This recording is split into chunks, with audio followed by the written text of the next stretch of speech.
Hello, everybody, and welcome.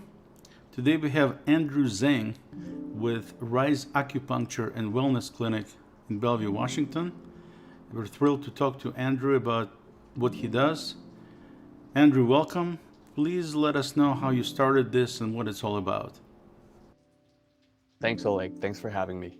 So, I work with my mom, who was an oncologist back in China who used traditional Chinese medicine in her practice in combination with conventional cancer therapy. And so I grew up with her sticking me with needles and using traditional Chinese medicine to cure me of, illness and injury. And that was great because I grew up training and competing in martial arts. So I always had bumps and bruises and injuries and whatnot. And she was able to help me with that.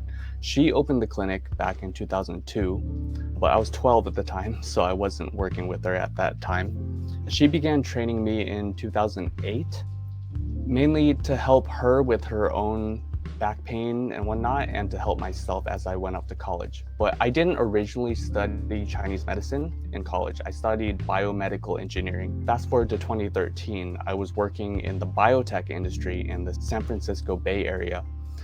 And I changed careers to acupuncture and Eastern medicine. Biotech, the science is super interesting, but the practical application of it is that you're locked in a lab for 10 hours a day, taking care of cells. And there's just a part of me that really wanted to help people directly. And I suppose that aspect of me is in my blood because I'm actually the 8th generation of traditional Chinese medicine doctors on my mom's side of the family. So they passed down kind of special needling techniques and finding what I call active points that are somehow a little bit different than the anatomical textbook points. And in July of 2013, I moved back to Seattle to be with my mom. And by September of 2013, I was in Shanghai getting my degree in traditional Chinese medicine. I spent over 2,000 hours in the clinic. So seeing thousands of different clients with hundreds of different conditions. So really got a broad spectrum of experience from that. Just before my final board exam, 2020 happened, and two big things, right? One is we had a global pandemic, and at the time we were working out of our office on Bell Red Road, but we had to close down because of the pandemic. And the other reason is I was diagnosed with brain cancer in January of 2020.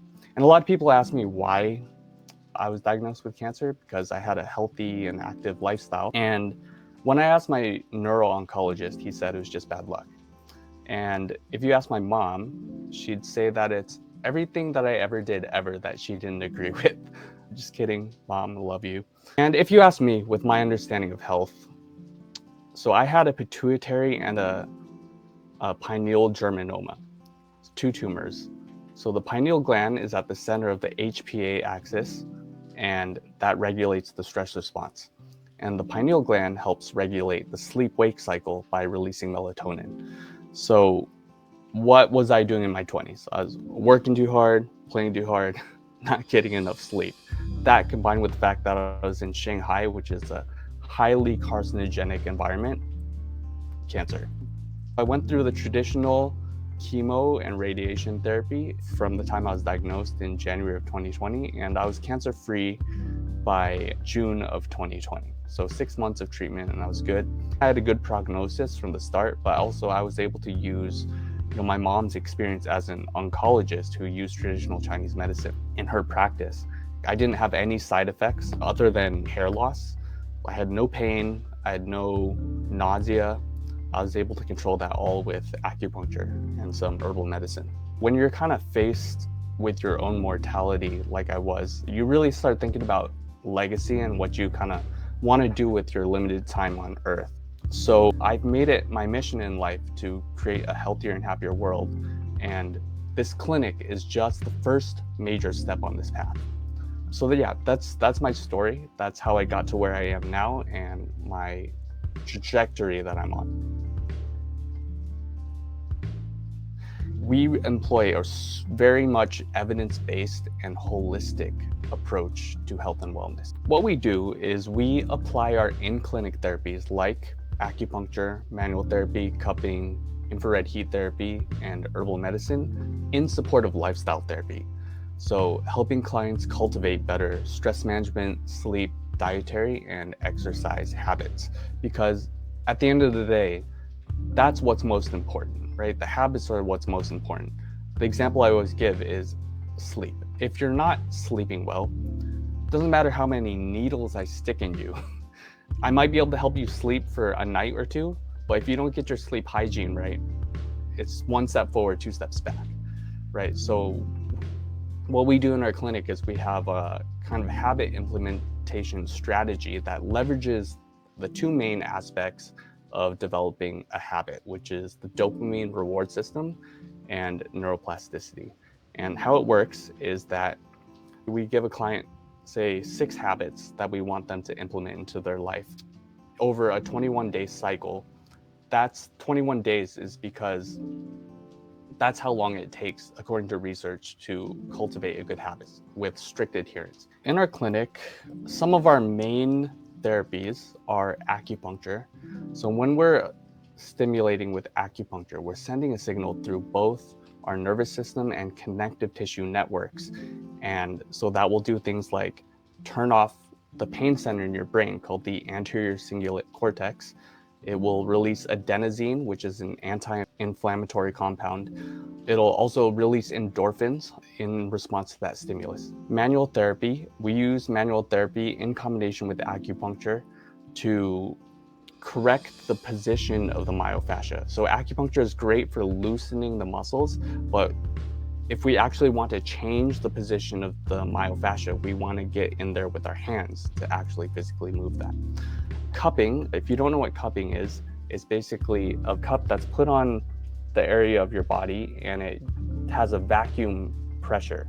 So it sticks to your body.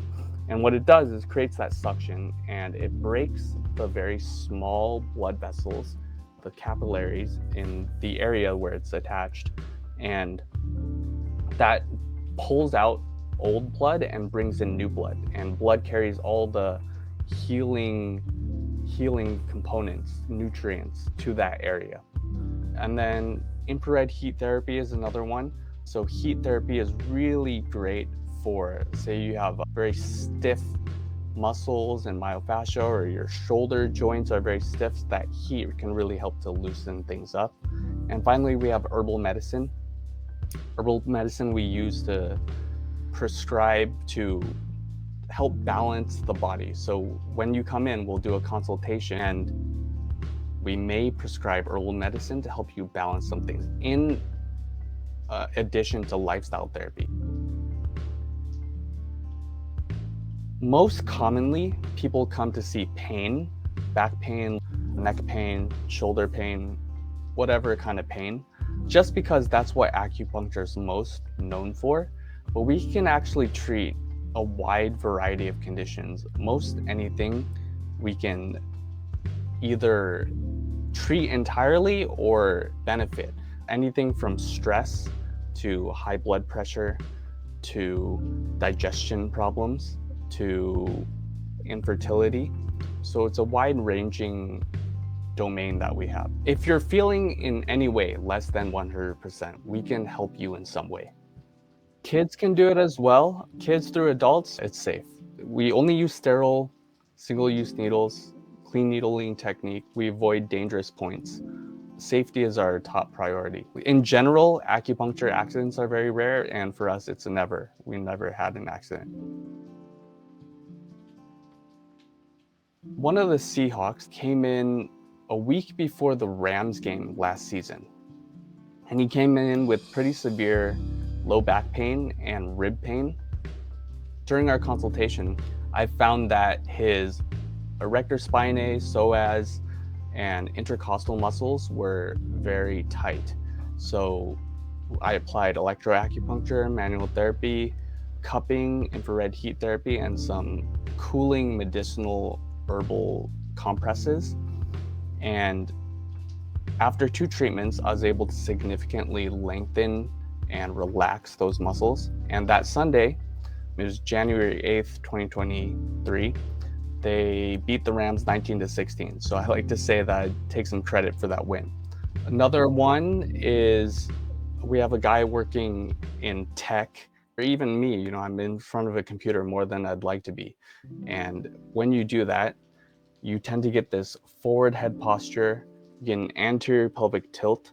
What we do is we use a combination of acupuncture and structural integration, which is a form of manual therapy, to correct the myofascial imbalances. What happens is the myofascia on the front of the body tends to get pulled forward, and the myofascia on the back of the body tends to get pulled up. So what we do is kind of use acupuncture to loosen the muscles and then use our hands to bring that back into a neutral position. Last success story that I'd like to share is a lady who owns a marketing consulting company. She has been suffering from indigestion for many, many years. And literally after 2 treatments, her digestion was normal. And one important thing is to practice mindful eating. I really believe in the business concept of leading with value. So I kind of have the faith wholeheartedly pursuing my mission to create a healthier and happier world will also allow me to put food on the table and a roof over my head. The first thing I do is I really make sure that I take care of my own health, making sure that I'm in a good physical and mental state so that I can better serve others, and just by practicing what I preach and leading by example. And that allows me to go above and beyond for my clients, providing exceptional service in and outside the clinic, and just to use my skills and knowledge to make a meaningful difference in people's lives.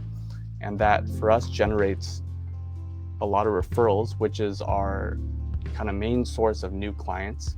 Speaking of marketing, leading with values, providing helpful content on social media and on my website's blog. I also run Google and Facebook ads, generally like relationship marketing approach. So building a really good relationship with my clients and with the people that I network with. I go on Meetup and Alignable and being part of this great group that you have here, Oleg, and just try to strive to make a positive impact on everyone that I interact with. But specifically for networking, I'm looking for other healthcare providers and wellness professionals like yoga instructors and personal trainers and athletic coaches, life coaching as well. And the last thing I want to say with regards to business, in a competitive market, I understand like that we're competing with other people, but I feel like in the healthcare industry, everyone's mission is, or at least should be, aligned in helping people live healthier and happier lives. So I don't think it's really necessary or even beneficial to squash others down in order to lift myself up. I'm good at what I do because I'm in perpetual pursuit of mastery of my craft. But I think there are tons of good acupuncturists and other holistic healthcare providers out there, and I think it would benefit the entire industry as well as the people we serve to see one another less as competitors and more as allies in the war against disease and despair. My mission is to create a healthier and happier world. And in my view, the biggest hindrance to that is our primarily reactive healthcare system and culture. And what we need is a paradigm shift to a more proactive and preventive healthcare system. And that's what holistic healthcare is all about. So eventually, I'd like to at least play a part in creating a system and culture where natural medicine is the first line of defense. So for example, if you have insomnia, instead of a sleeping pill, maybe try acupuncture and getting sunlight on your eyes first thing in the morning, because that's the most important practice for sleep. Or better yet, avoid it in the first place by having your good sleep hygiene. And the idea isn't to compete with conventional medicine, but to balance it. So to be the yin to conventional medicine's yang, if you will. But I'm fully aware that requires a lot of influence, right? I want to grow my current practice into a sort of integrated natural healthcare center with naturopaths, acupuncturists, physical therapists, chiropractors, whatever, and kind of turn that into a chain. So imagine next to every conventional medicine hospital, there's one of these holistic healthcare practices, and that could help to balance that system. Right now, what I'm focused on is rebuilding and growing my clinic, just taking it one step at a time. We're just looking to build up our clientele. But at the same time, I do have a number of community outreach initiatives, I'm calling them. One is we have an 8 Weeks to Wellness ebook. It's a free ebook that you can download from our website and just gives you the kind of fundamental principles of wellness and just how to self-evaluate and build your own wellness program. But we do sell a wellness program as well that kind of teaches you those principles and uses our in-clinic treatments to support that. Another thing is that I really want to fight the opioid epidemic that really affects Seattle. And so if there are any physicians watching this or anyone who knows a physician who's currently prescribing opioid pain medication to treat pain, I'd really like for you to reach out and let's talk about potentially not prescribing such a addictive pain medication and using acupuncture and art therapies to at least reduce the dose or go to a different, less addictive pain medication or just eliminate them altogether. Another thing is our Helping the Homeless initiative. So we recently just partnered with the Sophia's Way up in Bellevue and Kirkland. We're going to be providing once a week free treatment to patients at the Sophia's Way's women's shelters. And we do have a Helping the Homeless donation fund on our website. So we'd really appreciate your support so we can continue to offer this service to our homeless. Spread the Wellness. So it's a community of like-minded people who want to live healthier and happier lives and help others to do so as well. We have a Facebook group and a meetup group. I'd love for you to join us. I recently also took over a Tai Chi meetup group. I'm calling it Harmony, Tai Chi, Qigong, and Meditation. And we're going to be bringing about a lot of events where we can practice those types of important mental and physical exercises that I think are so important for health. The last thing is I'm currently teaching a kids martial arts class at Conquer Hapkido and MMA for self-defense because I think it teaches really great mindset, and mindset is half the battle. But we also have an adults class afterwards. So on Monday and Wednesday evenings, the kids class is at 5:30 and the adults class is at 6:45. So if anybody wants to join us, learn some self-defense, get some exercise, and have some fun, we'd love to have you. A good referral for us is anyone who wants to live a healthier and happier life and is willing to invest the time, energy, and money into doing so. If that describes you or someone you know, and what I've said resonated with you in some way, we do offer a free wellness consultation, virtual or in person. Or if you have some ideas for me to achieve my aspirations and my mission, or to grow my practice, or you'd like to partner with us, or you just want to be friends, please reach out. You can find my contact info and links to everything I mentioned today on my Linktree. It's just Linktree/Rise Wellness Clinic. It'll pop up on the screen. Thanks so much, Oleg. It's been a real pleasure and I really appreciate you.